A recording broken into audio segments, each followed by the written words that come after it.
Hello everyone, Assalamualaikum. This is Mr. TECHFOX here and welcome to a new video. In this video, I'm going to show you how to export or save a video after editing on Filmora on your PC or Mac.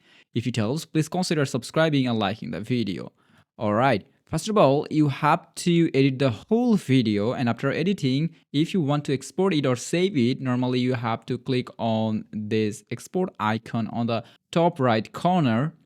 And then you have to choose the resolution, frame rate, and so on. I'm choosing the quality as higher and choosing this resolution and choosing the frame rate 30. And that's it. Now I'm going to give it a name, for example, demo. And I'm gonna choose the location too. And here I'm saving it in documents folder, clicking on this open button and clicking on this export button.